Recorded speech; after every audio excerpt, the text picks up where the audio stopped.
Yeah, so I wanted to do a video of myself reading my stuff. What were these stories I've written lately? But I have lots and lots of poetry too. All right, so we'll start with this one that I wrote on March 16th. And the place where I wrote the story was. Let's just close this tab here for a second. The place where I wrote the story was the Kittery Maytag Laundrette, 55 Government Street, Kittery, Maine 03904. But that's another story. All right, so, anyways, here we go. Green light flowed under the door. In the dark depths of the cave like room, stretched out on a bed, he slept, but it was an uneasy sleep, much troubled by disturbing half remembered dreams and being pestered by incidental sounds. Yet this was a hospital room, and hence a hospital itself, and that means a bona fide preponderance of unexplained sounds. And just in case my yawn covered up that last line, I'll reread it again. So here we go. And that means a bona fide preponderance of unexplained sounds. But this green light, this was troubling. What was it? Whence came it? Why was it this sickly arsenical shade? A shade similar to the pallor of certain afflictions and even death itself. Much like a much older man, he was haunted by this, by the seeming specter of death. It haunted him, it stalked him in his hospital room, it needled and afflicted and troubled him here on his hospital bed. The computer in the corner of the room made all kinds of noises, whirring, beeping, buzzing, constantly being fed data and noisily absorbing it. Yet this was standard fare for a hospital stay these days, having to contend with buzzing, beeping, whirring, burping computers and constantly digesting information and sometimes even regurgitating it. And these noises were loud and intrusive and disturbed a man's sleep greatly. Even a healthy man could not sleep easily under such a sonic onslaught, but simultaneously it was possible to sleep even under these conditions. The bed, at least, was comfortable after all, and much bigger and wider even than his bed back at home. And the sink leaked, and droplets were sequentially dribbling out, depending from the argent faucet. These tinnily echoed as they impacted on the equally argent drain. But none of these sounds was sufficient to impede sleep alone or even collectively. With the green light that had suddenly appeared and which filtered across the tawny wooden floor, this was more than sufficient to disturb his or anyone's sleep. Why was it there? It didn't resemble any of the other sorts and especially colors of light that one typically sees in a hospital. It was different somehow, maybe slightly sinister. He glanced up in the darkness, looked at the alarm clock that he had had the fortuitous foresight to bring along with him. There it was, beside his bed, its liquid crystal display glowing red. It beamed out the time, 1:17 a.m. The blinds were pulled closed. This had been done earlier, before he went to sleep, and they kept rudely awakening him every few hours, drawing blood, taking his temperature, his blood pressure, all this damned annoying stuff. One could not and cannot get any sort of restful sleep while one is staying in the hospital, unless maybe they are doing so not in the role of patient.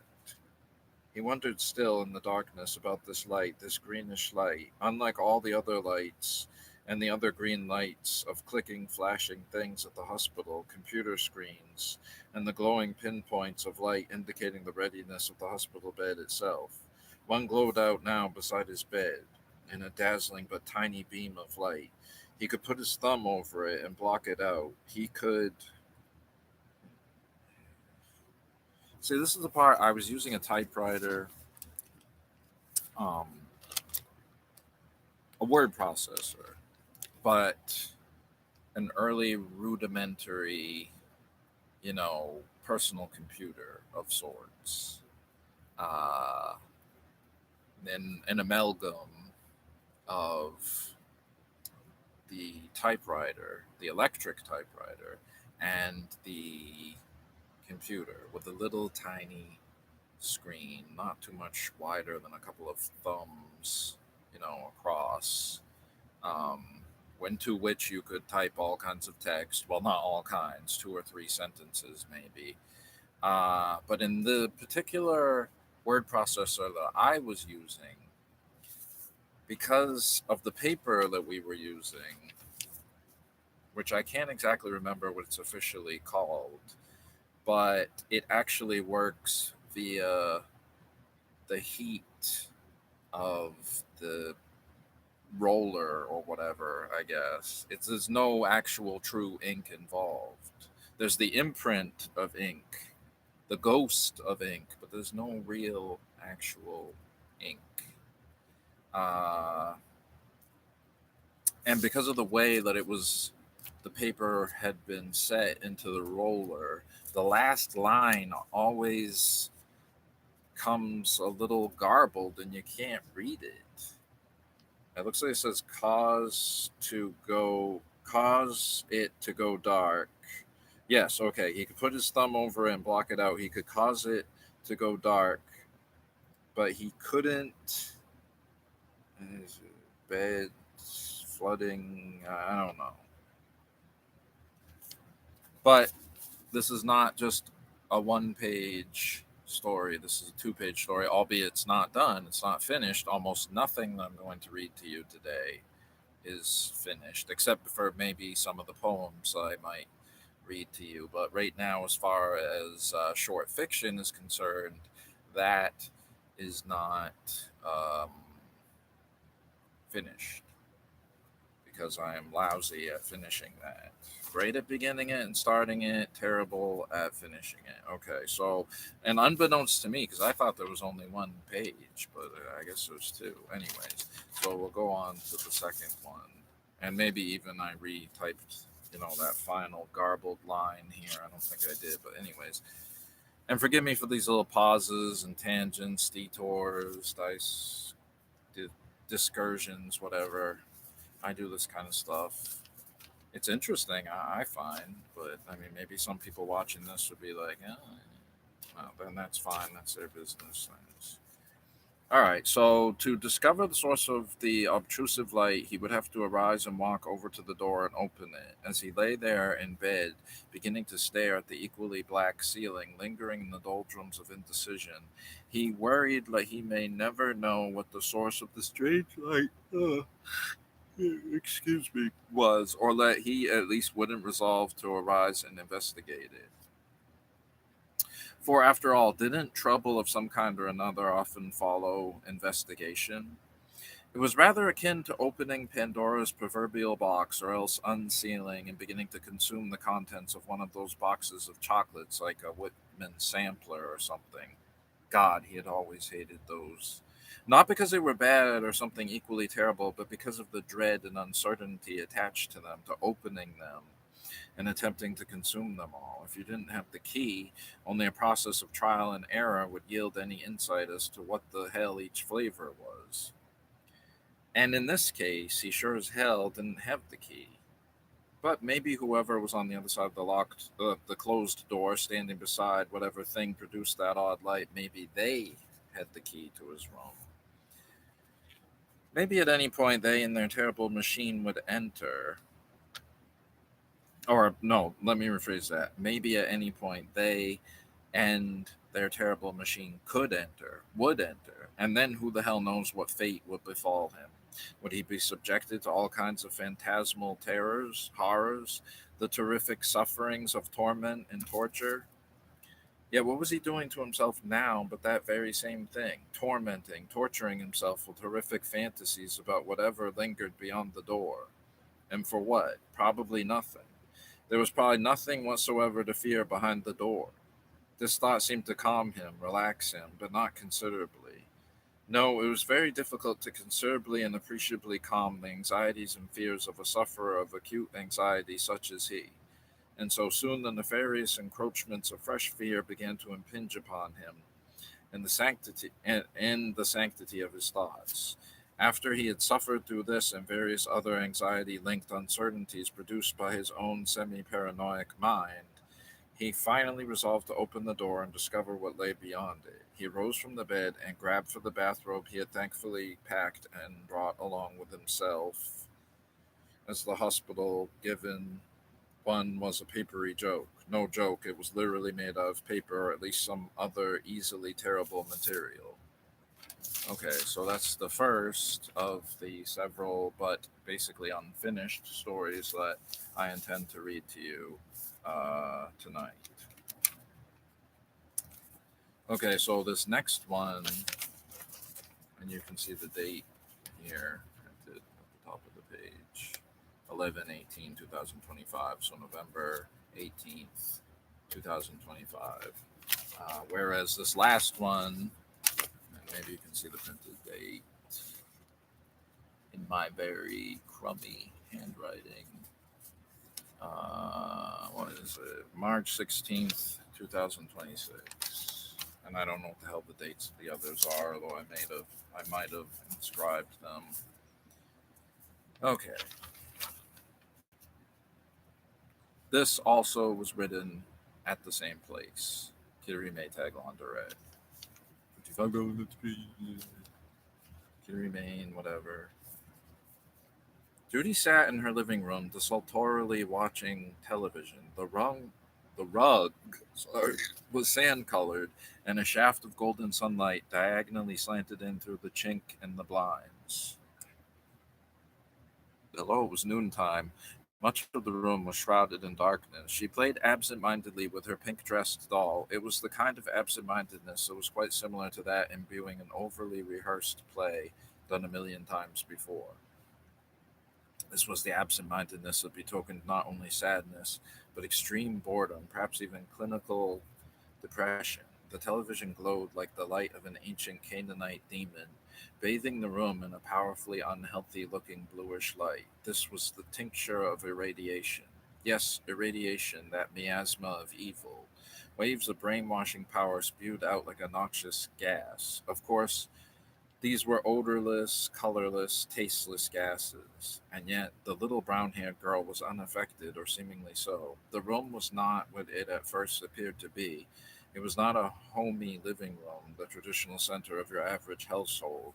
This was not a domestic and domiciliary apartment. This sinister fact was evidenced by the two men who watched beyond the glass partition that separated this residentially accoutred, seemingly innocuous room from the vast laboratory and viewing hall just outside its vitreous portal.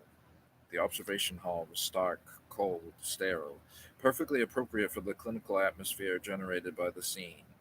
It was gray, drab, dull, composed of thousands of squares of gray painted cinder blocks, like the kind you might find in a loose clump at the edge of an abandoned construction site.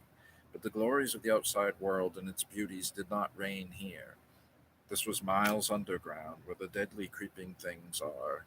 The sunlight,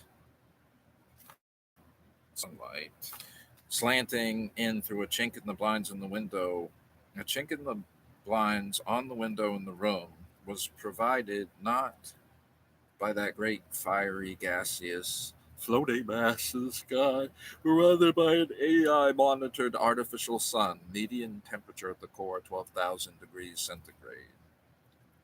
Yet, despite the intense heat, the room was cool because the artificial intelligence that controlled and monitored the ersatz source of light and heat made to mimic the realities of the outside above ground world exactly, were themselves further monitored by a row of seated technicians, the least of whom had succeeded in producing a heat that was completely free of the scalding effects of the sun or any other heat source whatsoever.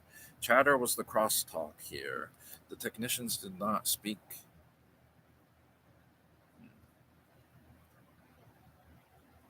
Chatter was the crosstalk here. The technicians did not speak via voice to one another or to those men monitoring and supervising them. Rather, they communicated via the clicking, clattering chatter of computer keys being rapidly struck. The tableau of this gargantuan outer room was similar in composition to that of the ancient Greek amphitheaters of old. There was a pit in the center of the vast room. In this tiled floored environ, there sat several rows of computer technicians accompanied by their respective computer terminals. Above this circular depression in the floor was a sort of terrace carved into the cinder block composed body of the room. These terraces, which were tiered and there were two tiers circularly enveloped and bordered the pit in which the computer technicians sat and worked. Some men and women in white lab coats with clipboards stood on the first tier and wrote down their observations. Above this tier was another larger one, concentrically positioned outmost to the radius of the roundish center of the room. Upon these balconies stood men in suits, business suits. These men clearly observed, monitored, and oversaw all those beneath them. As far as Judy's artificially created living quarters were concerned, however, this was outside of and above the large amphitheatrical room. There was a bank of great, large, perfectly clean windows that looked down on the vast central computer command control room, and to the extreme left of this, that was the locus that little Judy's faux living room occupied. The computers monitored any number of things, including the regulation of the artificial sun and its parametrical workings and its thermometrical. And, well, as far as that one's concerned, that's all I have. All right, let's go to this next one.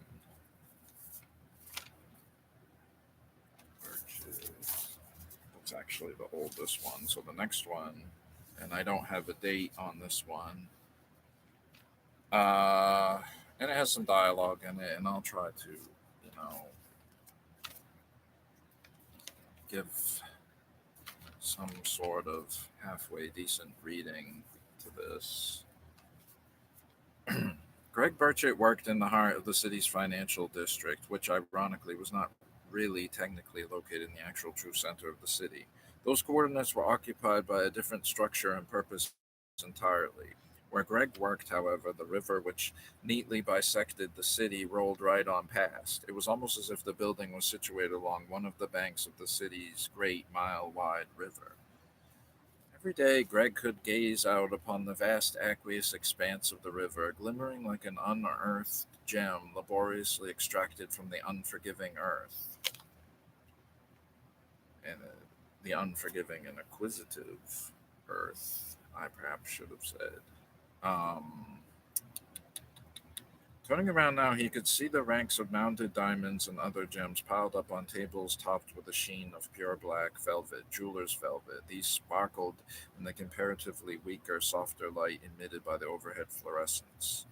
But the glory of what lay beyond the bourne of his office window was not only not to be denied, but it was about 1,000 times more brilliant and spectacular and awe-inspiring than the precious stones heaped up on his desk.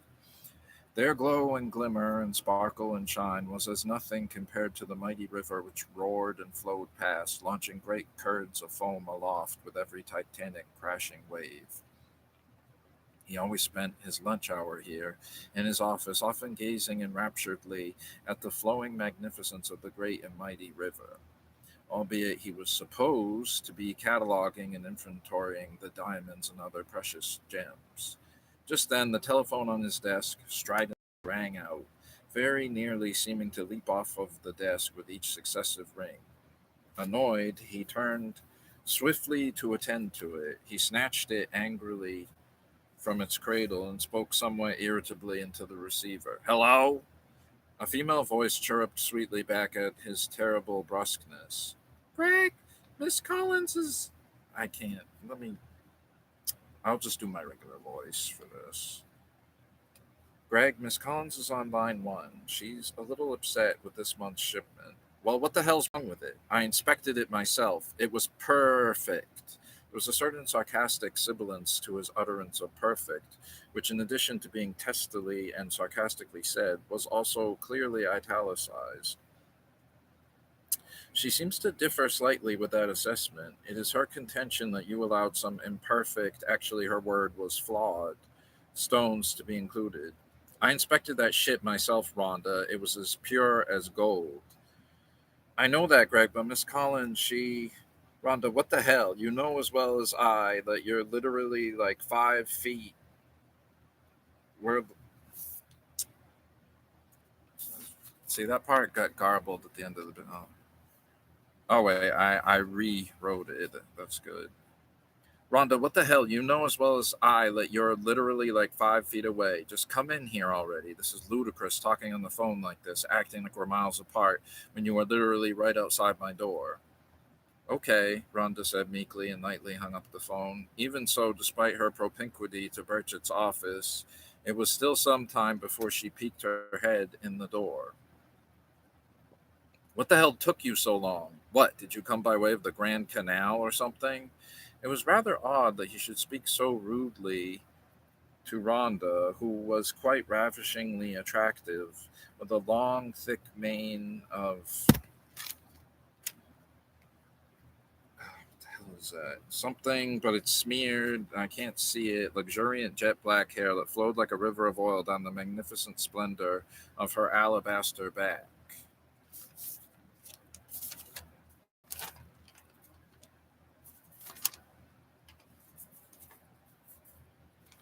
Okay, so this is the final, at least of these incredibly dusty stories that I had tacked onto my wall. And it's the oldest. I don't remember the date of it. Sometime last year, sometime before November of last year, perhaps in the springtime. I don't know. And it's not finished. None of these are finished. They're all just fragments. Maybe when we get to some of my poems and such, I can show you a finished product. All right, the laundromat, and this also, somewhat ironically, although it's not ironic at all, was written at the laundromat, the same laundromat that all the other ones were written at, the Kittery Maytag Laundrette, yada yada, whatever. Here we go. The laundromat was old and dirty. The floor was tiled like that of a hospital or a doctor's office.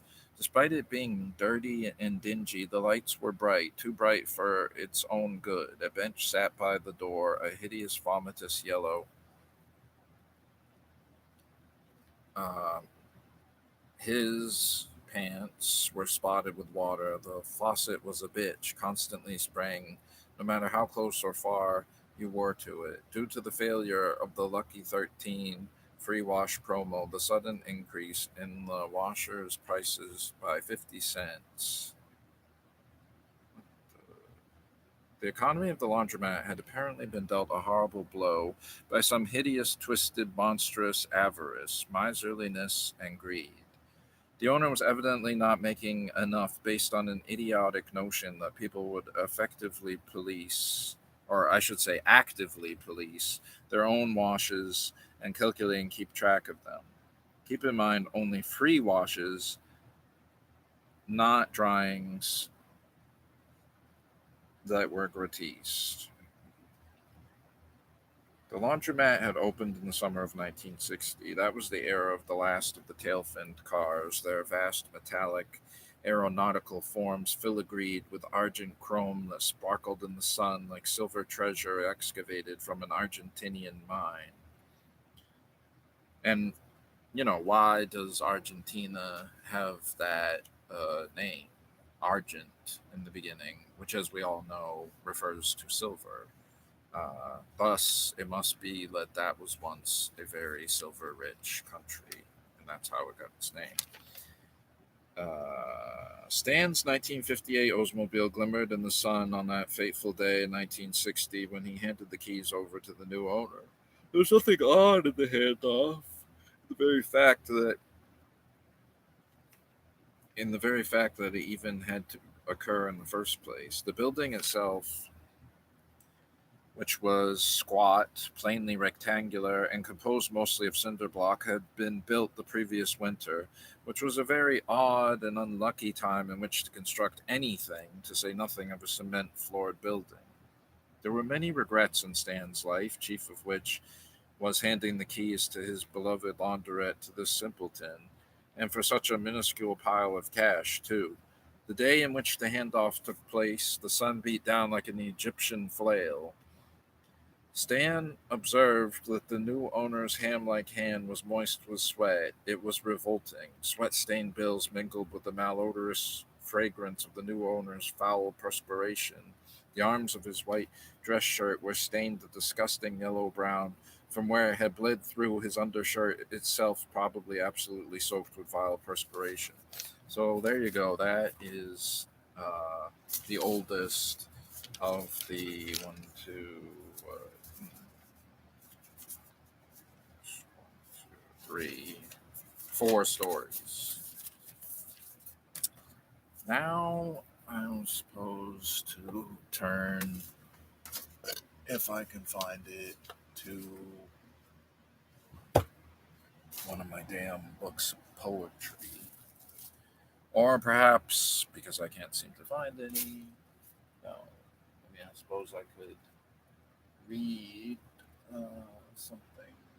I have many, many books, but I don't know. What the hell? I don't know where any of either, my written poetry itself that I authored is, or, um, the fucking, the, what would you call it? I don't know, stories, books, even though I have hundreds. I guess I could just pick something up at random, perhaps type the read you a bit. You can barely see this print. Chapter 1: The Sea, Longings for Shore, Atlantic Ship, Destination of the Voyagers. 6 months at sea, yes, reader, as I live, 6 months out of sight of land, cruising after the sperm whale beneath the scorching sun of the line, and tossed on the billows of the wide rolling Pacific, the sky above, the sea around, and nothing else. Weeks and weeks ago, our fresh provisions were all exhausted. There was not a sweet potato left, not a single yam. These glorious bunches of bananas, which once decorated our stern and quarter deck, have, alas, disappeared, and the delicious oranges which hung suspended from our tops and stays, they too are gone. They are all departed, and there is nothing left us but salt horse and sea biscuit. Oh, for a refreshing glimpse of one blade of grass, for a snuff at the fragrance of a handful of the loamy earth. Is there nothing fresh around us? Is there no green thing to be seen? Yes, the inside of our bulwarks is painted green, but what a vile and sickly hue it is, as if nothing bearing even the semblance of verdure could flourish this weary way from land. Even the bark that once clung to the wood we use for fuel has been gnawed off and devoured by the captain's pig, and so long ago, too, that the pig himself has in turn been devoured. There is but one solitary tenant in the chicken coop, once a gay and dapper young cock, bearing him so bravely among the coy hens. But look at him now, there he stands, moping all the day long on that everlasting one leg of his. He turns with disgust from the moldy corn before him and the brackish water in his little trough. He mourns, no doubt, his lost companions, literally snatched from him one by one and never seen again. But his days of mourning will be few, for Mungo, our black cook, told me yesterday that the word had at last gone forth, and poor Pedro's fate was sealed. His attenuated body will be laid out upon the captain's table next Sunday, and long before night will be buried with all the usual ceremonies beneath that worthy individual's vest. Who would believe that there could be anyone so cruel as to long for the decapitation of the luckless Pedro? Yet the sailors pray every minute, selfish fellows, that the miserable fowl may be brought to his end. They say the captain will never point the ship for the land so long as he has in anticipation a mess of fresh meat. This unhappy bird can alone furnish it, and when he is at once devoured, the captain will come to his senses. I wish thee no harm, Peter, but as thou art doomed, sooner or later, to meet the fate of all thy race, and if putting a period to thy existence is to be the signal for our deliverance, why, truth to speak, I wish thy throat cut this very moment, for oh, how I wish to see the living earth again. The old ship herself longs to look out upon the land from her hawse holes once more, and Jack Lewis said right the other day when the captain found fault with his steering. All right, let me try to Why, do you see, Captain Vang, says bold Jack, I'm as good a helmsman as ever put hand to spoke. But none of us can steer the old lady now. We can't keep her full and by, sir. Watch her ever so close, she will fall off. And then, sir, when I put the helm down so gently and try like to coax her to the work, she won't take it kindly, but will fall round off again. And it's all because she knows the land is under the lee, sir, and she won't go any more to windward. Aye, and why should she, Jack? Didn't every one of her stout timbers grow on shore? And hasn't she sensibilities as well as we? Poor old ship. Her very looks denote her desires. How deplorable she appears. The paint on her sides, burnt up by the scorching sun, is puffed out and cracked. See the weeds she trails along with her, and what an unsightly bunch of these horrid barnacles has formed about her stern piece. And every time she rises on the sea, she shows her copper, torn away, or hanging in jagged strips. Poor old ship, I say again. For 6 months she has been rolling and pitching about, never for one moment at rest. But courage, old lass, I hope to see thee soon, within a biscuit's toss of the merry land, riding snugly at anchor in some green cove, and sheltered from the boisterous winds. Hurrah, my lads, it's a settled thing. Next week we shape our course to the The Marquises? The Marquises? What strange visions of outlandish things does the very name spirit up? Lovely houris, cannibal banquets, groves of coconuts, coral reefs, tattooed chiefs, and bamboo temples. Sunny valleys planted with breadfruit trees, caned canoes dancing on the flashing blue waters, savage woodlands guarded by horrible idols, heathenish rites, and human sacrifices. Such were the strangely jumbled anticipations that haunted me during our passage from the cruising ground. I felt an irresistible curiosity to see those islands which the olden voyagers had so glowingly described. The group for which we were now steering, although among the earliest of European discoveries in the South Seas, having been first visited in the year 1595, still continues to be tenanted by beings as strange and barbarous as ever, the missionaries sent on a heavenly errand who had sailed by their lovely shores and had abandoned them to their idols of wood and stone. How interesting the circumstances under which they were discovered in the watery path of Mandana. Cruising in quest of some region of gold, these isles had sprung up like a scene of enchantment, and for a moment the Spaniard believed his bright dream was realized. In honor of the Marquis, the Marquis de Mendoza, then Viceroy of Peru, under whose auspices the navigator sailed, he bestowed upon them the name which denoted the rank of his patron, and gave to the world, on his return, a vague and magnificent account of their beauty. But these islands, undisturbed for years, relapsed into their previous obscurity, and it is only recently that anything has been known concerning them. Once in the course of a half century, to be sure, some adventurous rover would upon their peaceful repose, and astonished at the usual scene, would be almost tempted to claim the merit of a new discovery.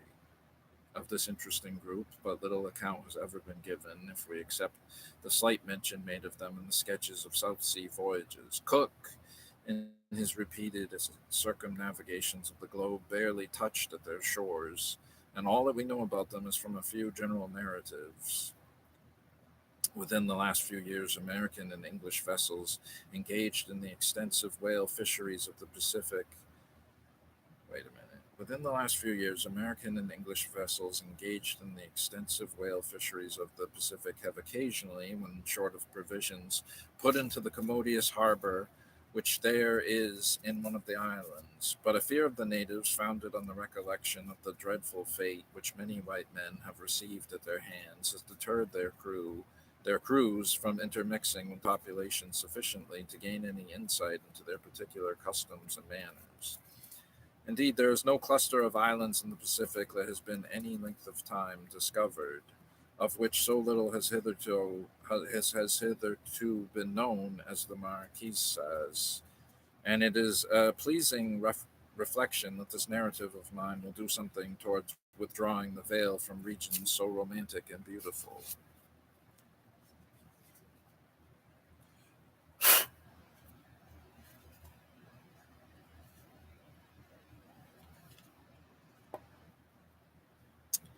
I can never forget the 18 or 20 days during which the light trade winds were silently sweeping us towards the islands. In pursuit of the sperm whale, we had been cruising on the line some 20 degrees to the westward of the Galapagos, and all that we had to do when our course was determined on was to square in the yards and keep the vessel before the breeze, and then the good ship and the steady gale did the rest between them.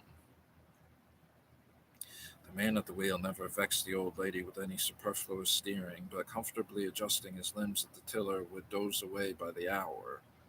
True to her work, the Dolly headed to her course, and like one of those characters who always do best when let alone, she jogged on her way like a veteran old sea pacer as she was. What a delightful, lazy, languid time we had whilst we were thus gliding along.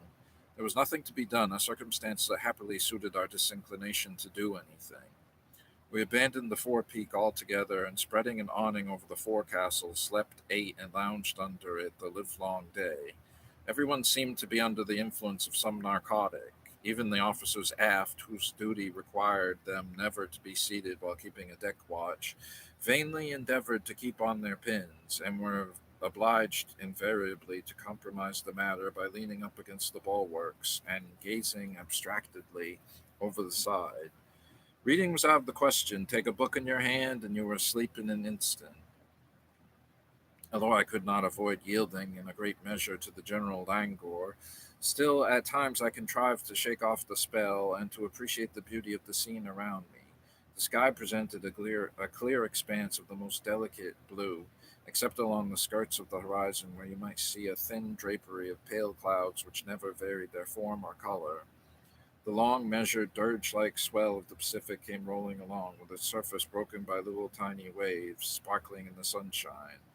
Every now and then, a shoal of flying fish, scared from the water under the bows, would leap into the air and fall the next moment like a shower of silver into the sea.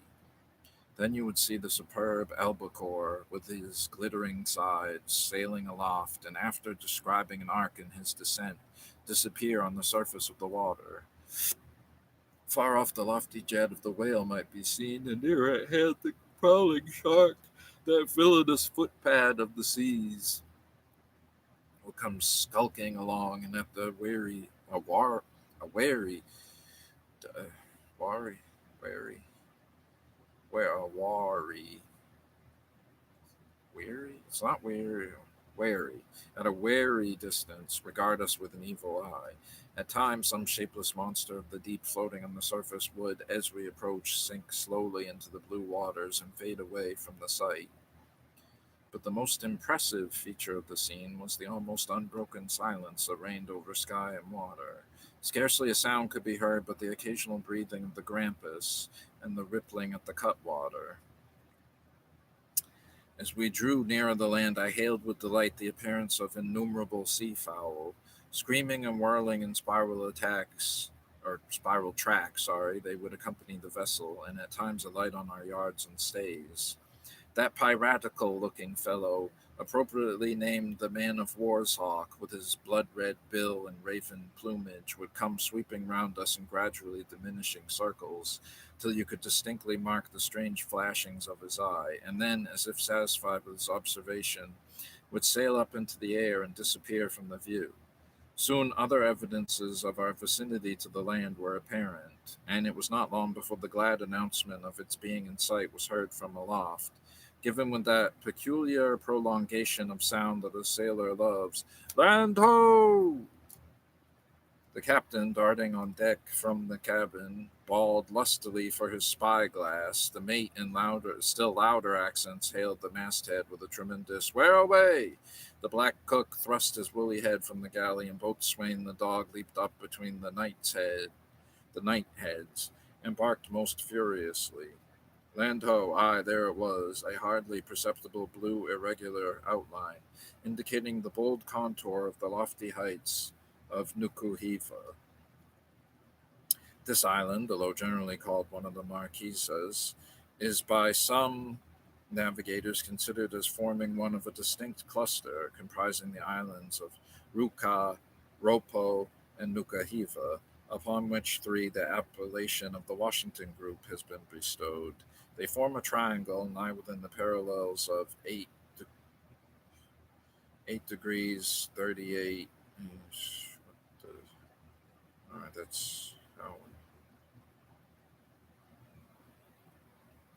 how do you, so 8 degrees 38, whatever, 9 degrees 32 south latitude, and 39 degrees 20 and 140 degrees 10 west longitude from Greenwich.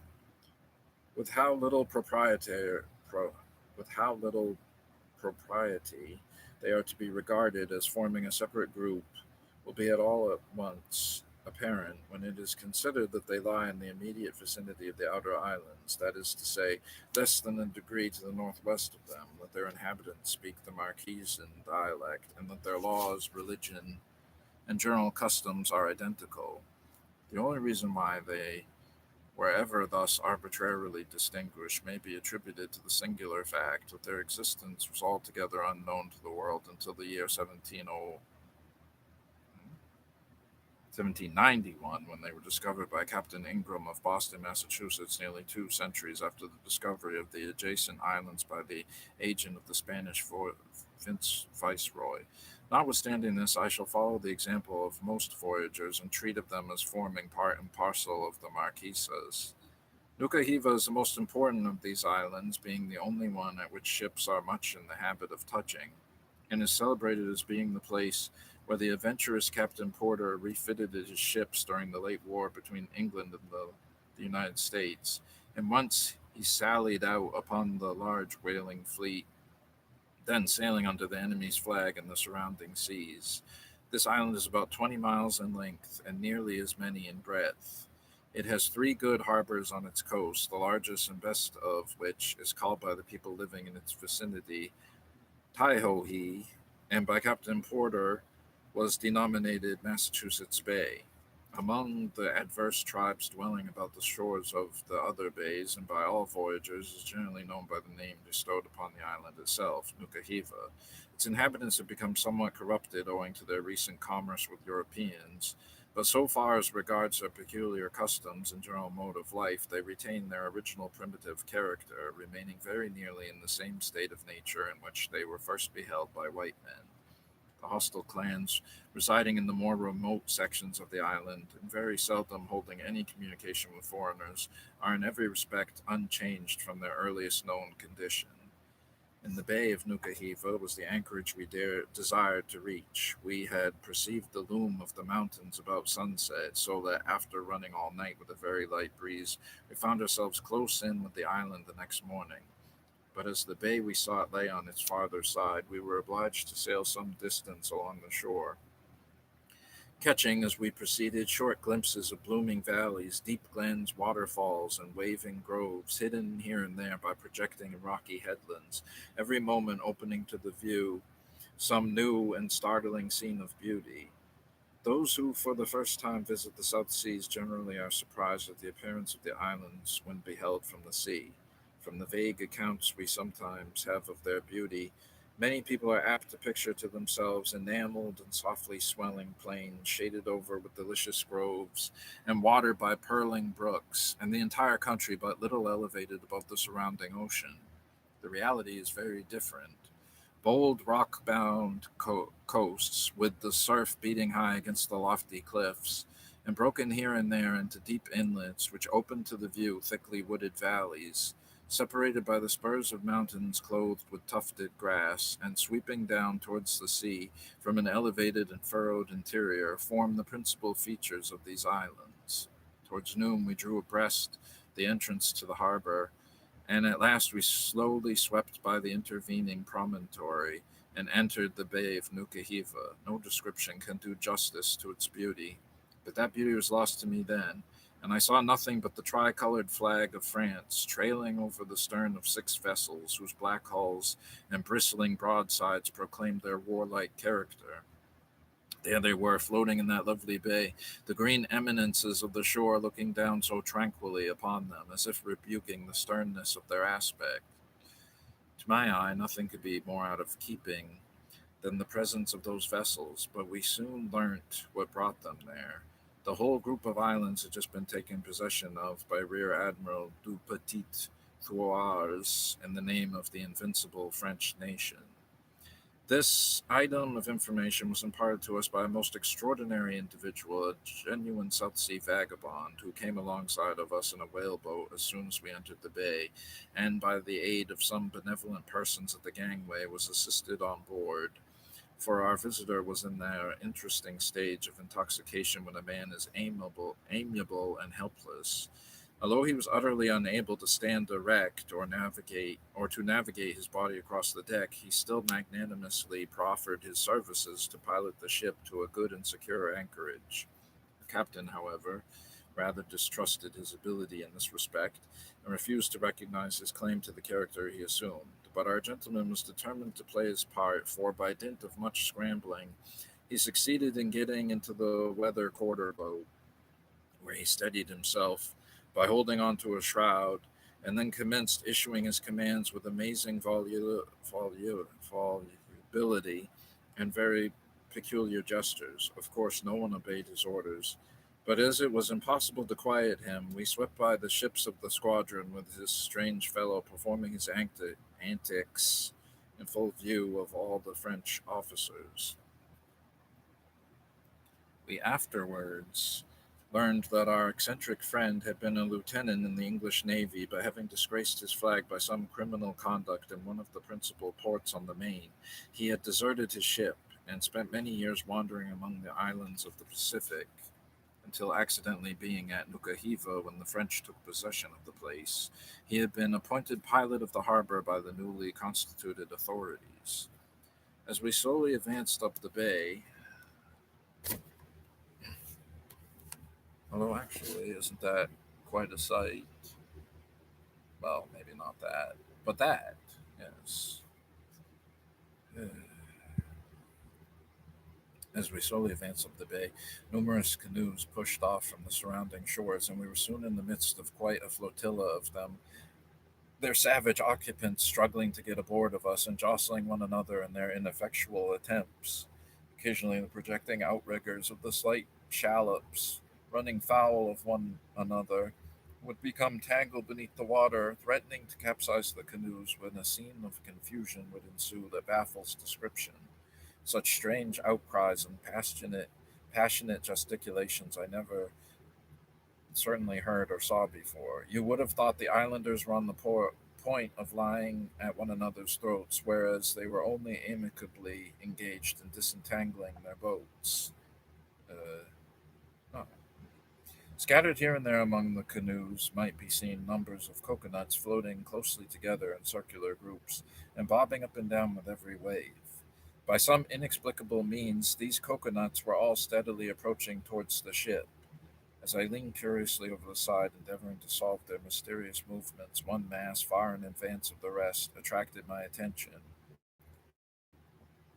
In its center was something I could take for nothing else than a coconut, but which I certainly considered one of the most extraordinary specimens of the fruit I had ever seen. It kept twirling and dancing among the rest in the most singular manner, and as it drew nearer, I thought it bore a remarkable resemblance to the brown shaven skull of one of the savages.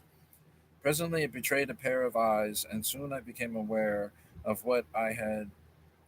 And soon I became aware that I had supposed to have been one of that I had supposed to have. Oh no, wait. And soon I became aware that what I had supposed to have been one of the fruit was nothing else than the head of an islander who had adopted this singular method of bringing his produce to the market. The coconuts were all attached to one another by strips of the husk, partly torn from the shell and rudely fastened together. The proprietor, inserting his head into the midst of them, impelled his necklace of coconuts through the water by striking out beneath the surface with his feet. I was somewhat astonished to perceive that among the number of natives that surrounded us, not a single female was to be seen. At that time, I was ignorant of the fact that by the operation of the taboo, the use of canoes in all parts of the island is rigorously prohibited to the entire sex, for whom it is death even to be seen entering one when hauled on shore. Consequently, whenever a Marquesian lady voyages by water, she puts in requisition the paddles of her own fair body.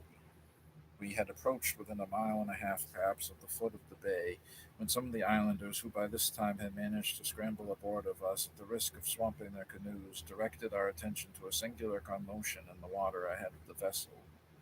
At first, I imagined it to be produced by a shoal of fish sporting on the surface, but our savage friends assured us that it was caused by a shoal of Winhennies, young girls, who in this manner were coming off from the shore to welcome us. As I drew nearer, I watched the rising and sinking of their forms, and beheld the uplifted right arm bearing above the water the girdle of Kappa, and their long dark hair trailing beside them as they swam. I almost fancied they could be nothing else than so many mermaids, and very like mermaids they behaved, too. We were still some distance from the beach and under slow headway when we sailed right into the midst of these swimming nymphs, and they boarded us at every quarter, many seizing hold of the chain plates and springing into into the chains, others at the peril of being run over by the vessel in her course, catching the bobstays, and wreathing their slender forms about the ropes hung suspended in the air. All of them at length succeeded in getting up the ship's side, where they clung dripping with the brine and glowing from the bath, their jet black tresses streaming over their shoulders and half enveloping their otherwise naked forms. There they hung, sparkling with savage vivacity, laughing gaily at one another and chattering away with infinite glee. Nor were they idle the while, for each one performed the simple offices of the toilet for the other. Their luxuriant locks, wound up and twisted into the smallest possible compass, were freed from the briny element, the whole person carefully dried, and from a little round shell that passed from hand to hand, anointed with a fragrant oil. Their adornments were completed by passing a few loose folds of white tappa in a modest cincture about the waist. Thus arrayed, they no longer hesitated, but flung themselves lightly over the bulwarks, and were quickly frolicking about the decks. The decks. Many of them went forward, perching upon the headrails or running out upon the bowsprit, while others seated themselves upon the taffrail and reclined at full length upon the boats. Their appearance perfectly amazed me, their extreme youth, the light clear brown of their complexions, their delicate features, and inexpressibly graceful figures, their softly molded limbs, and free, unstudied action seemed as strange as beautiful. Dolly was fairly captured, and never will I say was vessel carried before by such a dashing and irresistible party of boarders. The ship taken, we could not do otherwise than yield ourselves prisoners, and for the whole period that she remained in the bay, the Dolly, as well as her crew, were completely in the hands of the mermaids. In the evening, after we had come to an anchor, the deck was illuminated with lanterns, and this picturesque band of sylphs, tricked out with flowers and dressed in robes of variegated tappa, got up a ball in great style. These females are passionately fond of dancing, and in the wild grace and spirit of their style excel everything that I have ever seen. The very dances of the Marquesian girls are beautiful in the extreme, but there is an abandoned voluptuousness in their character which I dare not attempt to describe. Our ship was now wholly given up to every species of riot and debauchery. The grossest licentiousness and the most shameful inebriety prevailed, with occasional and but short lived interruptions through the whole period of her stay. Alas for the poor savages when exposed to the influence of these polluting examples. Unsophisticated and confiding, they are easily led into every vice, and humanity weeps over the ruin thus remorselessly inflicted upon them by the European civilizers. Thrice happy are they who, inhabiting some yet undiscovered island in the midst of the ocean have never been brought into contaminating contact with the white man. It was in the summer of 1842 that we arrived at the islands. Our ship had not been many days in the harbor of Nukahiva before I came to the determination of leaving her. That my reasons for resolving to take this step were numerous and weighty may be inferred from the fact that I chose rather to risk my fortunes among the savages of the island than to endure another voyage on board the Dolly. To use the concise point blank phrase of the sailors, I had made up my mind to run away. Now, as a meaning is generally attached to these two words, no way flattering to the individual to whom they are applied, it behooves me, for the sake of my own character, to offer some explanation of my conduct. When I entered on board the Dolly, I signed as a matter of course the ship's articles, thereby voluntarily engaging and legally binding myself to serve in a certain capacity for the period of the voyage. And special considerations apart, I was of course bound to fulfill the agreement. But in all contracts, if one party failed to perform his share of the compact, is not the other virtually absolved from his liability? Who is there who will not answer in the affirmative? Having settled the principle, then, let me apply it to the particular case in question. In numberless instances, had not only the implied but the specified conditions of the articles been violated on the part of the ship in which I served. The usage on board of her was tyrannical. The sick had been inhumanly neglected, the provisions had been doled out in scanty allowance, and her cruises were unreasonably protracted. The captain was the author of these abuses. It was in vain to think that he would either remedy them or alter his conduct, which was arbitrary and violent in the extreme. His prompt reply to all complaints and remonstrances was the butt end of a handspike, so convincingly administered as to effectually silence the aggrieved party.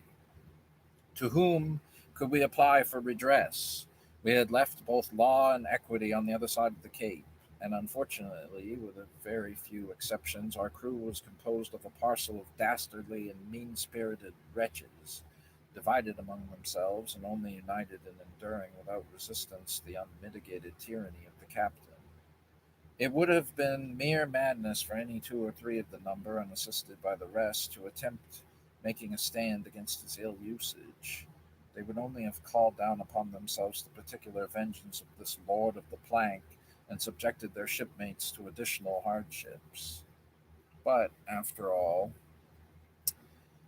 these things could have been endured a while, had we entertained the hope of being speedily delivered from them by the due completion of the term of our servitude.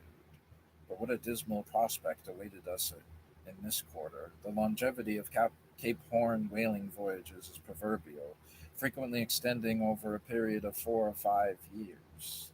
Some long haired, bare necked youths who, forced by the united influences of a roving spirit and hard times, embark at Nantucket for a pleasure excursion to the Pacific, and whose anxious mothers provide them with bottled milk for the occasion, oftentimes return very respectable middle aged gentlemen. The very preparations made for one of these expeditions were enough to frighten one, and as the vessel carries out no cargo, her hold is filled with provisions for her own consumption. The owners, who officiate as caterers for the voyage, supply the larder with an abundance of dainties. Delicate morsels of beef and pork, cut on scientific principles from every part of the animal, and of all conceivable shapes and sizes, are carefully packed in salt and stored away in barrels, affording a never ending variety in their different degrees of toughness. Uh, and in the peculiarities of their saline properties. Choice old water, too, decanted into stout 6 barrel casks, and 2 pints of which is allowed every day to each soul on board, together with some ample store of sea bread, previously reduced to a state of petrifaction, with a view to preserve it either from decay or consumption in the ordinary mode, are likewise provided for the nourishment and gastronomic enjoyment of the crew. But not to speak of the quality of these articles of sailors' fare, the abundance in which they are put on board a whaling vessel is almost incredible. Oftentimes, when we had occasion to break out in the hold, and I beheld the successive tiers of casks and barrels whose contents were all destined to be consumed in due course by the ship's company, my heart has sunk within me. Although, as a general case, a ship unlucky in falling in with whales continues to cruise after them until she has barely sufficient provisions remaining to take her home, turning round then quietly and making the best of her way to her friends. Yet there are instances when even this natural obstacle to the further prosecution of the voyage is overcome by headstrong captains who, bartering the fruits of their hard earned toils for a new supply of provisions in some of the ports of Chile or Peru, begin the voyage afresh with unabated zeal and perseverance. It is in vain that the owners write urgent letters to him to sail for home, and for their sake to bring back the ship, since it appears he can put nothing in her, not he. He has registered a vow. He will fill his vessel with good sperm oil, or failing to do so, never again strike Yankee soundings. I heard of one whaler, which after many years' absence was given up for lost. The last that had been heard of her was a shadowy report of her having touched at some of those unstable islands in the far Pacific, whose eccentric wanderings are carefully noted in each new edition of the South Sea charts. After a long interval, however, the Perseverance, for that was her name, was spoken somewhere in the vicinity of the ends of the earth, cruising along as leisurely as ever, her sails all bepatched and bequilted with rope yarns, her spars fished with old pipe staves, and her rigging knotted and spliced in every possible direction. Her crew was composed of some 20 venerable Greenwich pensioner looking old salts, who just managed to hobble about deck. The ends of all the running ropes, with the exception of the signal halyards and poop down haul, were rove through snatch blocks and led to the capstan or windlass, so that not a yard was braced or a sail set without the assistance of machinery. Her hull was encrusted with barnacles, which completely encased her. Three pet sharks followed in her wake, and every day came alongside to regale themselves from the contents of the cook's bucket, which were pitched over to them. A vast shoal of bonnetas and albacores always kept her company. Such was the account I heard of this vessel, and the remembrance of it always haunted me. What eventually became of her I never learned. At any rate, she never reached home, and I suppose she is still regularly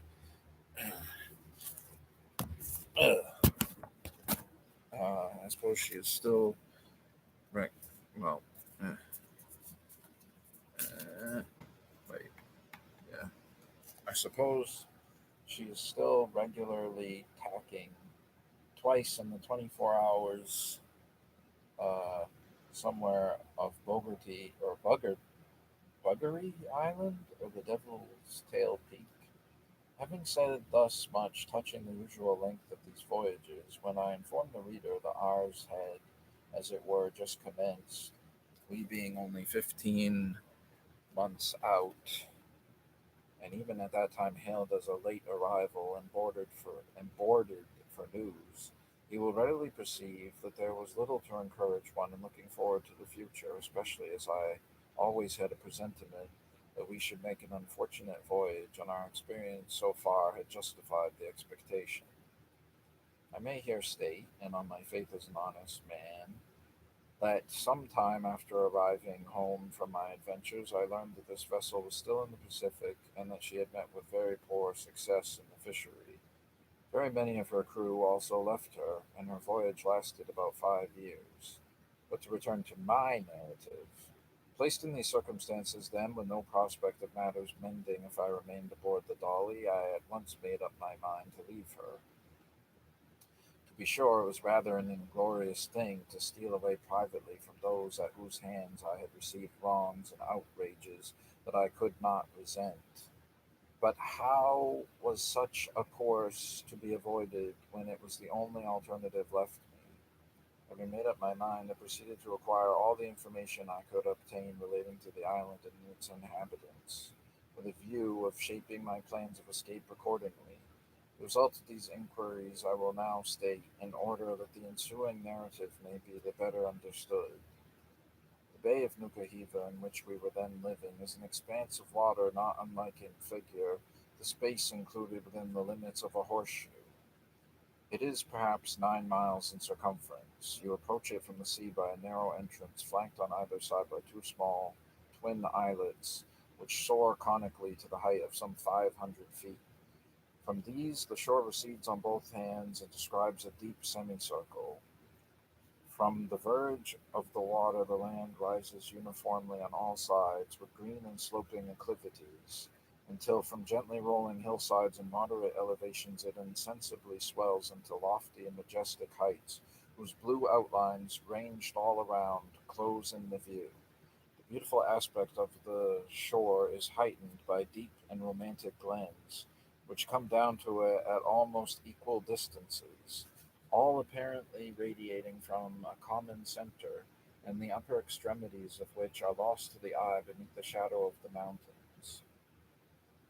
Down each of these little valleys flows a clear stream, here and there assuming the form of a slender cascade, then stealing invisibly along until it bursts upon the sight again in larger and more noisy waterfalls, and at last demurely wanders along to the sea. The houses of the natives, constructed of the yellow bamboo, tastefully twisted together in a kind of wicker work, and thatched with the long tapering leaves of the palmetto, are scattered irregularly along these valleys beneath the shady branches of the coconut trees. Nothing can exceed the imposing scenery of this bay. Viewed from our ship as she lay at anchor in the middle of the harbor, it presented the appearance of a vast natural amphitheater in decay, and overgrown with vines, the deep glens that furrowed its sides, appearing like enormous fissures caused by the ravages of time. Very often, when lost in admiration at its beauty, I have experienced a pang of regret that a scene so enchanting should be hidden from the world in these remote seas, and seldom meet the eyes of devoted lovers of nature. Besides this bay, the shores of the island are indented by several other extensive inlets, into which descend broad and verdant valleys. These are inhabited by as many distinct tribes of savages who, although speaking kindred dialects of a common language, and having the same religion and laws, have from time immemorial waged hereditary warfare against each other.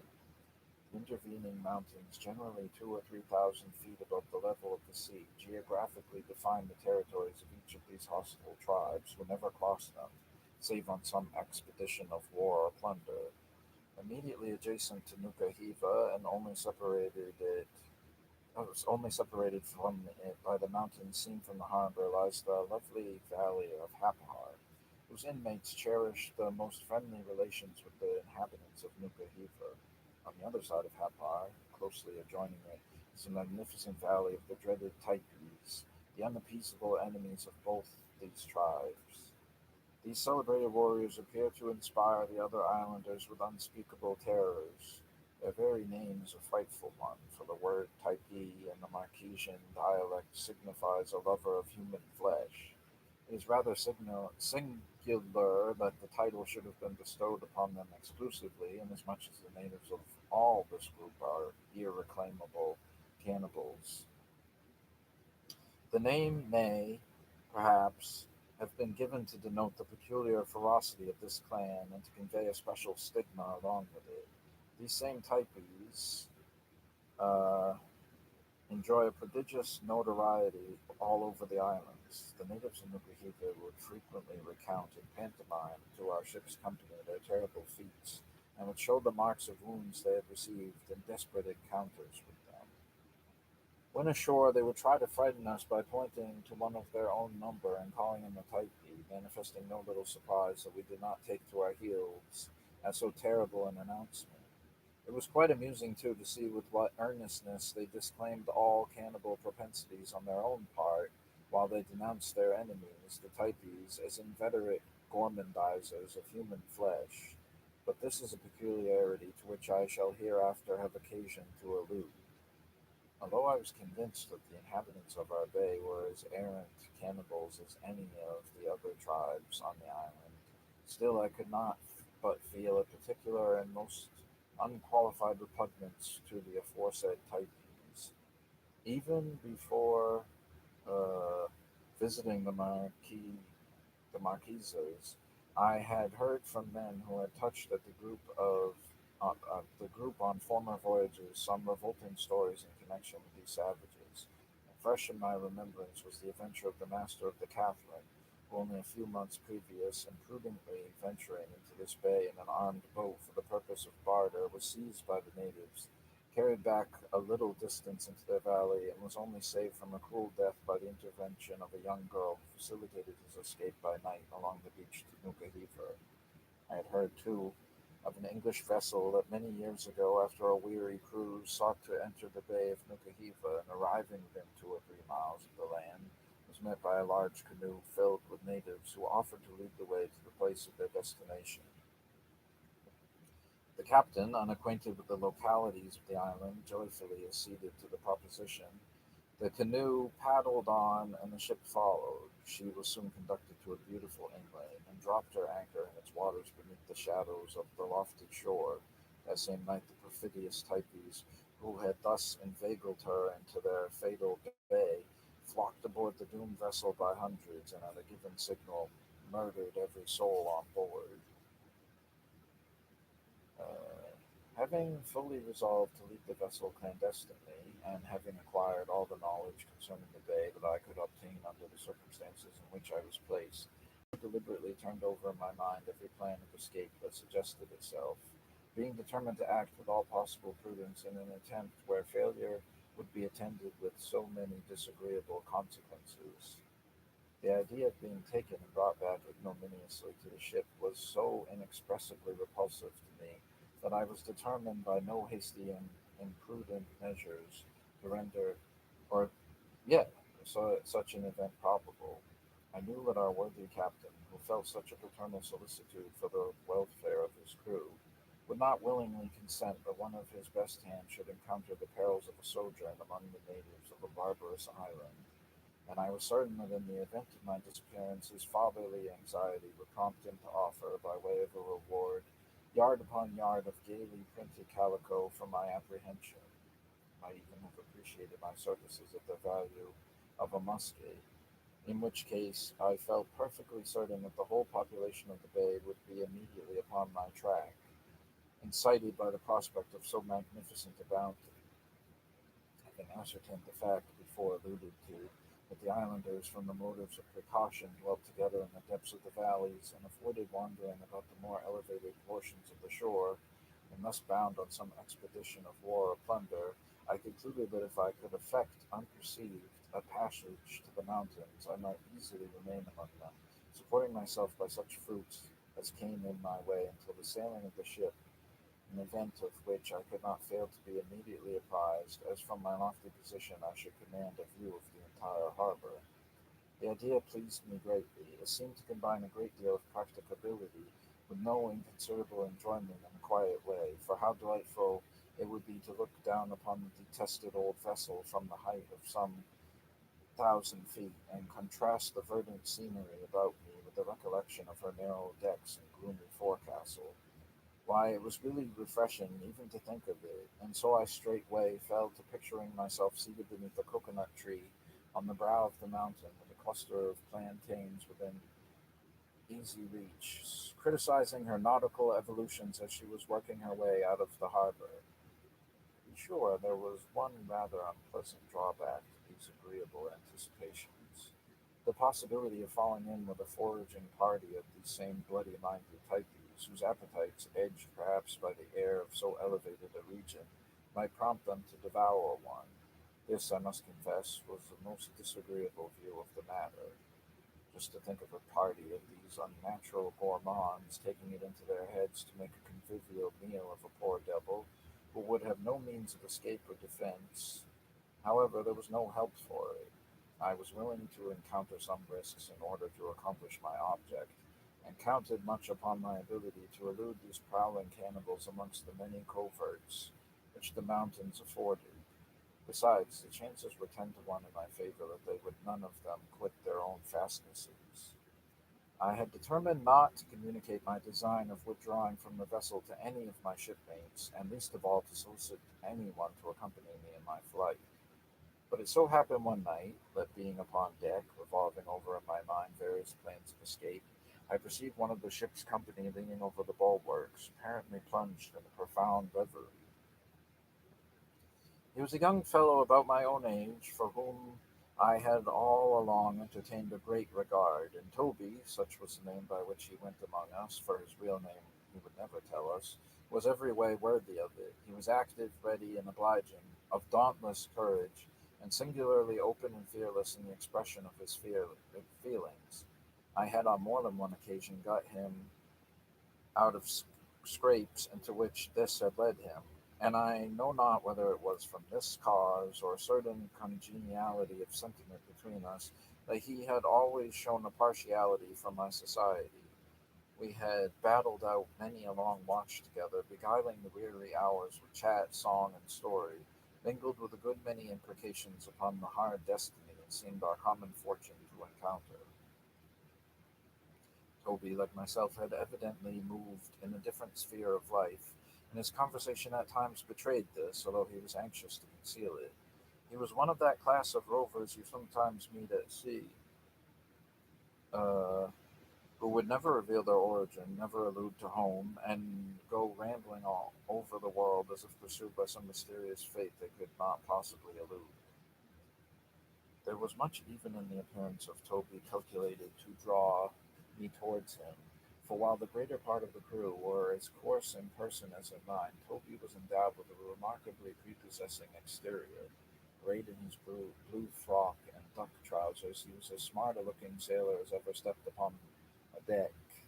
He was singularly small and slightly made, with great flexibility of limb. His naturally dark complexion had deepened by exposure to the tropical.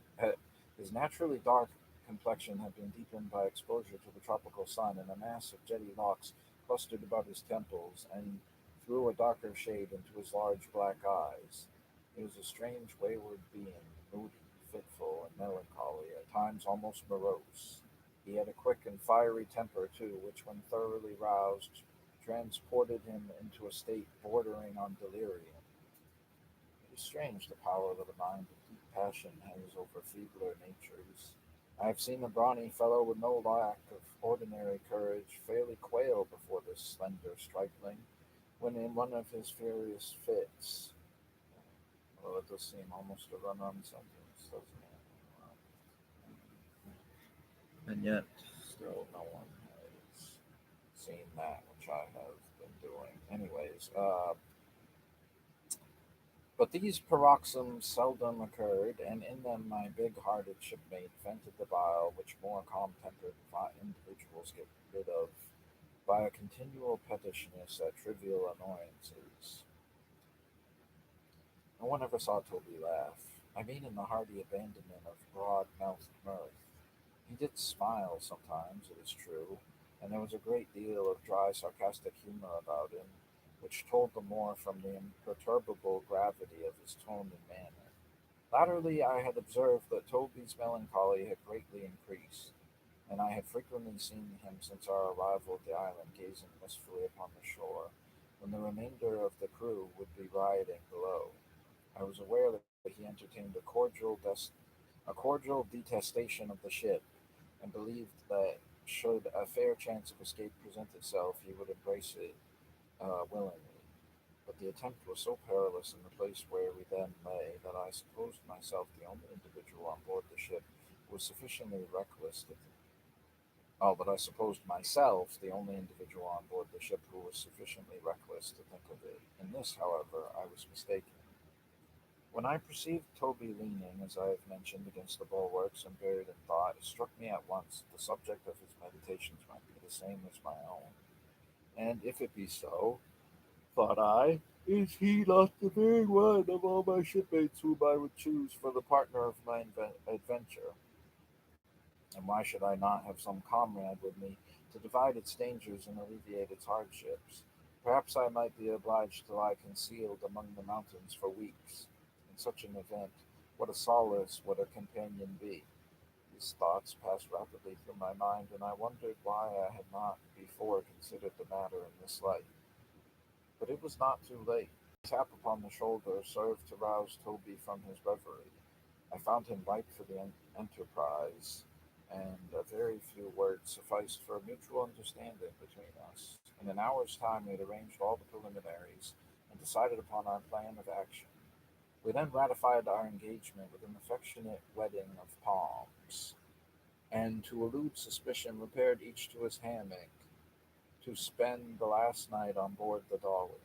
The next day, the starboard watch, to which we both belonged, was to be sent ashore on liberty. And availing ourselves of this opportunity, we determined, as soon after landing as possible, to separate ourselves from the rest of the men without exciting their suspicions, and strike back at once for the mountains. Seen from the ship, the summits appeared inaccessible, but here and there sloping spurs extended from them almost into the sea, buttressing the lofty elevations with which they were connected and forming those radiating valleys which I have before described. One of these ridges, which appeared more practicable than the rest, we determined to climb, convinced that it would conduct us to the heights beyond.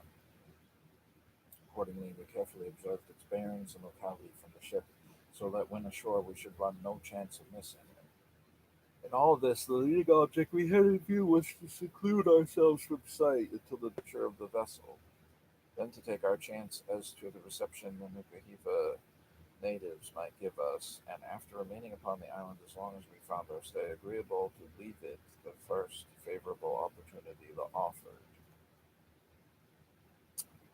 Early the next morning, the starboard watch were mustered upon the quarterdeck, and our worthy captain, standing in the cabin gangway, harangued us as follows: "Now, men, as we are just off a 6 months' cruise and have got through most of our work in port here, I suppose you want to go ashore. Well, I mean to give you your watch liberty today, so you may get ready as soon as you please and go. But understand this: I'm going to give you liberty because I suppose you would growl like so many old quarter gunners if I didn't.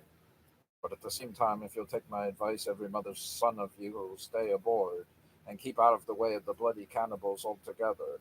10 to 1, men, if you go ashore, you'll get into some infernal row, and that'll be the end of you. For if these tattooed scoundrels get you a little ways back into their valleys, they'll nab you. But you may be certain of. Plenty of white men have gone ashore here and never been seen any more. Uh, there was the old Dido. She put in here about 2 years ago and sent one watch off on liberty. They were never heard of again for a week. The natives swore they didn't know where they were, and only 3 of them ever got back to the ship again, and one with his face damaged for life, for the cursed heathens tattooed a broad patch clean across his figurehead. But it will be no use talking to you before you go, for go you will, that I see plainly. So all I have to say is that you need not blame me if the islanders make a meal of you. You may stand some chance of escaping them, though, if you keep close about the French encampment and are back to the ship again before sunset. Keep that much in your mind if you forget all the rest I've been saying to you. There, go forward, bear ahead, and rig yourselves, and stand by for a call. At 2 bells, the boat will be manned to take you off, and the Lord have mercy on you." Various were the emotions depicted upon the countenances of the starboard watch whilst listening to this address, but on its conclusion there was a general move towards the forecastle, and soon we were all busily engaged in getting ready for the holiday so auspiciously announced by the skipper. During these preparations, his harangue was commented upon in no very measured terms, and one of the party, after denouncing him as a lying old son of a sea cook who begrudged a fellow a few hours' liberty, exclaimed with an oath, "But you don't bounce me out of my liberty, old chap, for all your yarns, for I would go ashore if every pebble on the beach was a live coal and every stick a gridiron, and the cannibals stood ready to broil me on landing." The spirit of this sentiment was responded to by all hands, and we resolved that in spite of the captain's croakings we would make a glorious day of it. But Toby and I had our own game to play, and we availed ourselves of the confusion which always reigns among a ship's company preparatory to going ashore, to confer together and complete our arrangements. As our object was to effect as rapid a flight as possible to the mountains, We determined not to encumber ourselves with any superfluous apparel, and accordingly, while the rest were rigging themselves out with some idea of making a display, we were content to put on new stout duck trousers, serviceable pumps, and uh, flocks, which, with Peta had, completed our equipment. When our shipmates wondered at this, Toby exclaimed in his odd, grave way that the rest might do as they liked, but that he, for one, preserved his go ashore traps for the Spanish Main, where the tie of a sailor's neckerchief might make some difference. But as for a parcel of unbreeched heathen, he wouldn't go to the bottom of his chest for any of them, and was half disposed to appear among them in buff himself. The men laughed at what they thought was one of his strange conceits, and so we escaped suspicion. It may appear singular that we should have been thus on our guard with our own shipmates, but there were some among us who, had they possessed the least inkling of our project, would, for a paltry hope of reward, have immediately communicated it to the captain. As soon as two bells were struck, the word was passed for the Liberty men to get into the boat. I lingered behind in the forecastle a moment to take a parting glance at its familiar features, and just as I was about to ascend to the deck, my eye happened to light on the bread barge and beef kid which contained the remnants of our last hasty meal. Although I had never before thought of providing anything in the way of food for our expedition, as I fully relied upon the fruits of the island to sustain us wherever we might wander, yet I could not resist the inclination I felt to provide a luncheon from the relics before me. Accordingly, I took a double handful of those small, broken, flinty bits of biscuit which generally go by the name of midshipman's nuts, and thrust them into the bosom of my frock, in which same ample receptacle I had previously stowed away several pounds of tobacco and a few yards of cotton cloth, articles with which I intended to purchase the goodwill of the natives as soon as we should appear among them after the departure of our vessel. This last addition to my stock caused a considerable protuberance in my front, which I abated in a measure by shaking the bits of bread around my waist and distributing the plugs of tobacco among the folds of the garment. Hardly had I completed these arrangements when my name was sung out by a dozen voices, and I sprung upon the deck, where I found all the party in the boat and impatient to shove off. I dropped over the side and seated myself with the rest of the watch in stern sheets, while the poor larboarders shipped their oars and commenced pulling us ashore. This happened to be the rainy season at the islands, and the heavens had nearly the whole morning betokened one of those heavy showers which during this period so frequently occur. The large drops fell bubbling into the water shortly after our leaving the ship, and by the time we effected a landing, it poured down in torrents. We fled for shelter under cover of an immense canoe house, which stood hard by the beach and waited for the first fury of the storm to pass.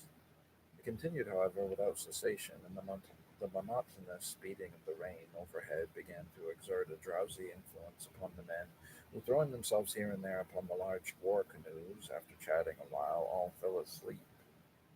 This was the opportunity we desired, and Toby and I availed ourselves of it at once by stealing out of the canoe house and plunging into the depths of an extensive grove that was at its rear.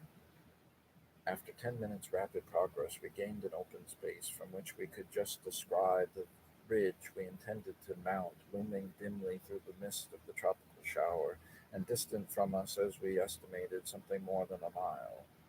Our direct course towards it lay through a rather populous part of the bay, but desirous as we were of evading the natives and securing an unmolested retreat to the mountains, we determined, by taking a circuit through some extensive thickets, to avoid their vicinity altogether. The heavy rain that still continued to fall without intermission favored our enterprise, as it drove the islanders into their houses and prevented any casual meeting with them. Our heavy frocks soon became completely saturated with water, and by their weight and that of the articles we had concealed beneath them, not a little impeded our progress. But it was no time to pause, when at any moment we might be surprised by a body of the savages, and forced at the very outset to relinquish our undertaking. Since leaving the canoe house, we had scarcely exchanged uh, a single syllable with one another, But when we encountered a second narrow opening in the wood and again caught sight of the ridge before us, I took Toby by the arm and, pointing along its sloping outline to the lofty heights at its extremity, said in a low tone, "Now, Toby, not a word nor a glance backward till we stand on the summit of yonder mountain. So no more lingering, but let us shove ahead while we can. And in a few hours' time we may laugh aloud. You are the lightest and the nimblest, so lead on, and I will follow." "All right, brother," said Toby. "Quick's our play, only let's keep close together, that's all." And so saying, with a bound like a young roe, he cleared a brook which ran across our path, and rushed forward with a quick step. When we arrived within a short distance of the ridge, we were stopped by a mass of tall yellow reeds, growing together as thickly as they could stand, and as rough and stubborn as so many rods of steel. And we perceived, to our chagrin, that they extended midway up the elevation we proposed to ascend. For a moment we gazed about us in quest of a more practicable route. It was, however, at once apparent that there was no resource but to pierce this thicket of canes at all hazards. We now reversed our order of march, I being the heaviest taking the lead, with a view of breaking a path through the obstruction, while Toby fell into the rear. Two or three times I endeavored to insinuate myself between the canes, and by dint of coaxing and bending them to make some progress. But a bullfrog might as well have tried to work a passage through the teeth of a comb, and I gave up the attempt in despair. Half wild with meeting an obstacle we had so little anticipated, I threw myself desperately against it, crushing to the ground the canes with which I came in contact, and rising to my feet again, repeated the action with like effect. 20 minutes of this violent exercise almost exhausted me, but it carried us some way into the thicket, when Toby, who had been reaping the benefit of my labors by following close at my heels, proposed to become pioneer in turn, and accordingly passed ahead with a view of affording me a respite from my exertions. However, with his slight frame, he made but bad work of it, and I was soon obliged to resume my old place again.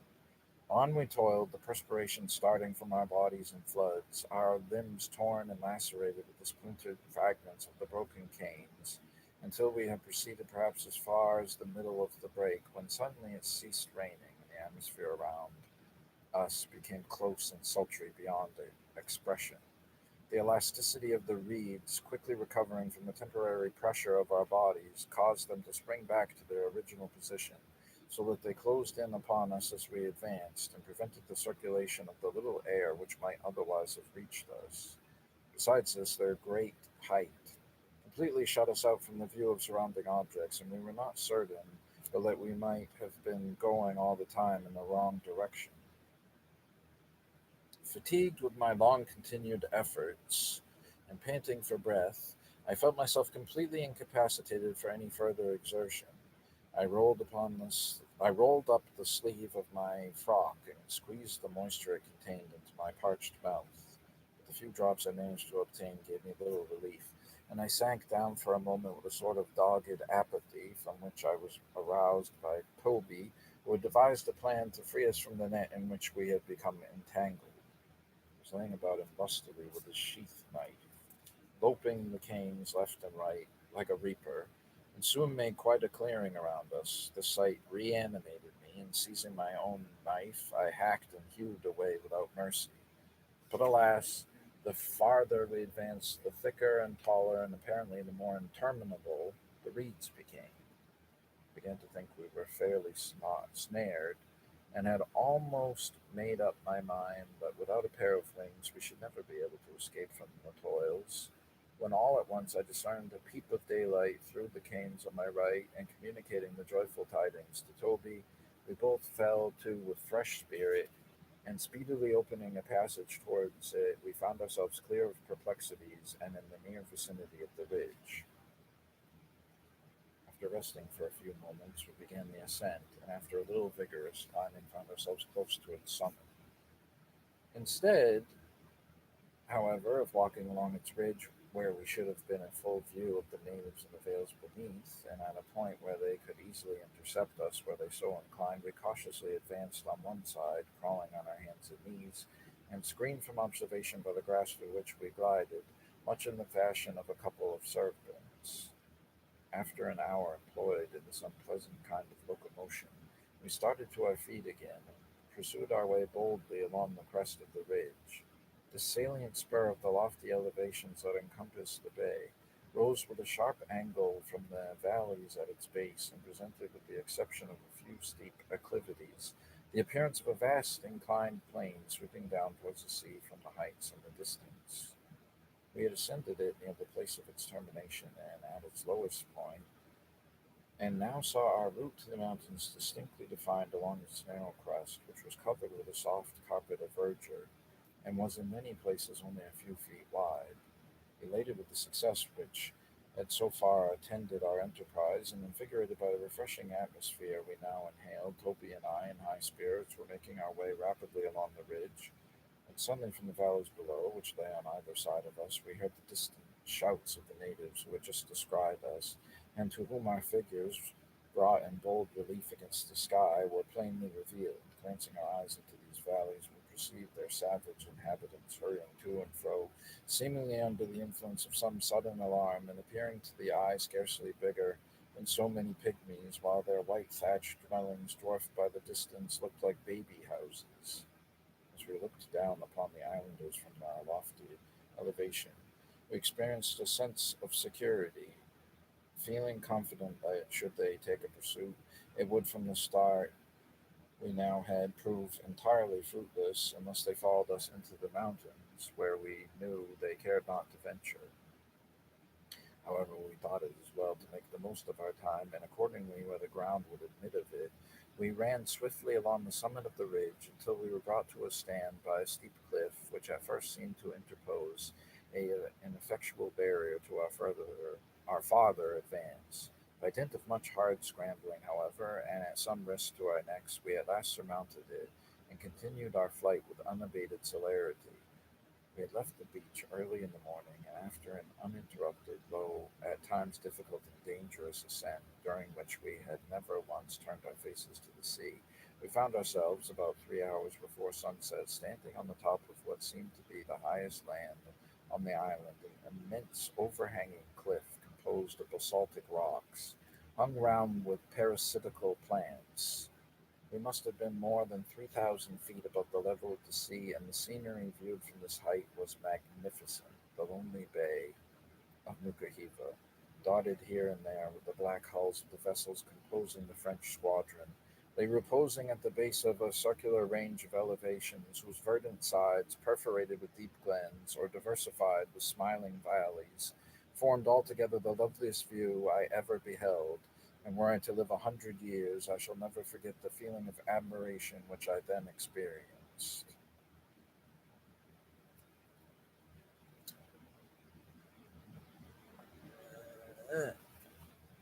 Should I read on? I mean, that's 27 pages.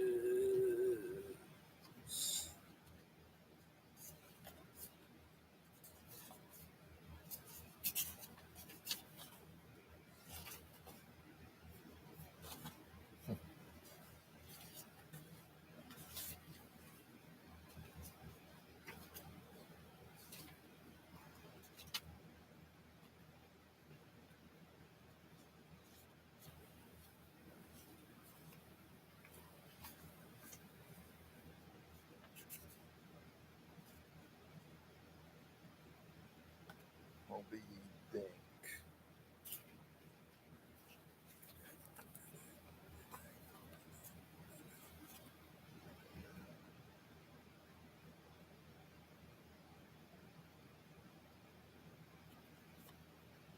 Let's just put Moby Dink back here. Moby Dink, Moby Dink, Moby Dink, Moby Dink.